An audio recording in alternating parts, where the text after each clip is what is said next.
मैं लगातार स्कूल्स के कई प्रोग्राम में जाती हूँ, लेकिन एक चीज अभी भी अगर जो बच्चों ने भी यहाँ पर प्रोग्राम में कही, मैं भी कहना चाहती हूँ कि हमें तालीम सिर्फ ऊपरी नहीं देनी है, सिर्फ स्टेटस सिंबल के लिए या कोई टिक मार्क करने के लिए हमें तालीम नहीं देनी। कोशिश ये करनी है कि हमारे बच्चे बेहतर से बेहतर तालीम हासिल करें, उस रास्ते पर चल सके जहाँ के लिए हम अपने क्षेत्र को आगे बढ़ते हुए देखना चाहते हैं। और सिर्फ तालीम ही है जो आपको दूसरे से जुदा बनाती है।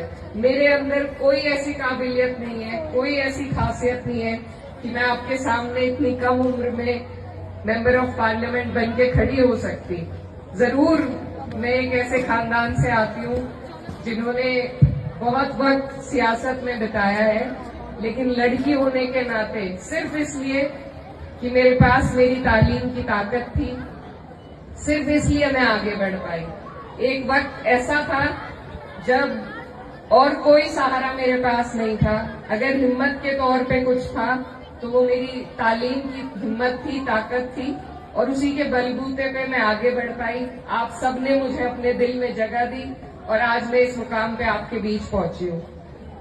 तो ये कभी ना सोचे, हमारे यहाँ पर अक्सर जब हम लड़कियों की पढ़ाई के बारे में बात करते हैं तो माँ बाप ये सोचते हैं कि जो पैसे हैं वो दहेज में काम आ जाएंगे, तालीम पे ना खर्च करें, या बच्चियां क्या करेंगी पढ़ के, नौकरी तो हमें करानी नहीं है।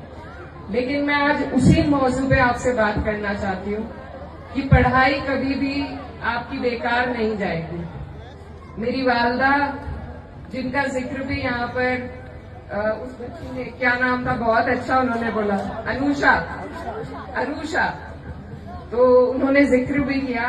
और मैं कहना चाहती हूँ कि उन पर जब ऐसा वक्त आया कि उन्हें आगे बढ़ना पड़ा, उन्हें सब संभालना पड़ा, मुझ पे भी ऐसा वक्त आया।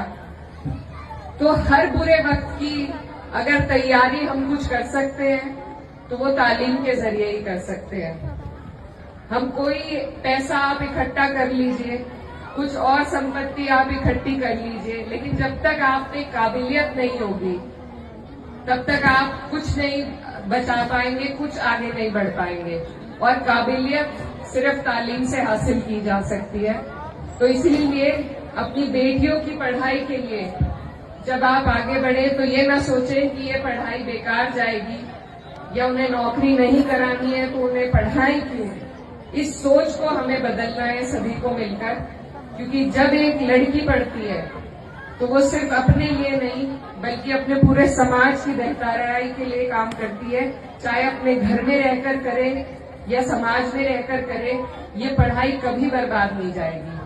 तो आज हमारे इलाके में जगह जगह पर जब स्कूल खुलते हैं देखकर बहुत अच्छा लगता है।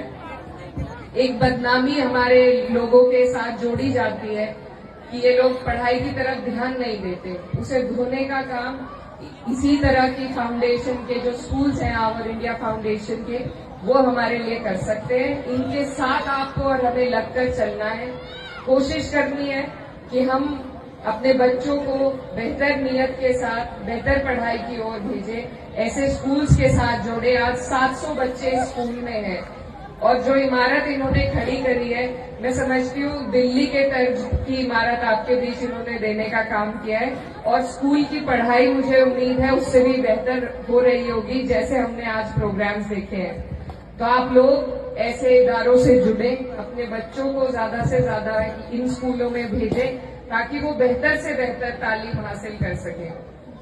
आज हम हमारी कम्युनिटी को, हमारे कौम को एक नजर से देखा जाता है, पिछड़ी नजर से देखा जाता है, आइसोलेट किया जा रहा है, चाहे राजनीति में हो चाहे रिसोर्सेज के लिए हो, हमें अलग थलग किया जा रहा है। तो आज सबसे ज्यादा जरूरत हमें ऐसे लोगों की है जो हमें उस तर्ज पर पढ़ाई की ओर आगे बढ़ा रहे हैं, जो प्राइवेट स्कूल्स के साथ कॉम्पीट हमारे बच्चे कर सकेंगे।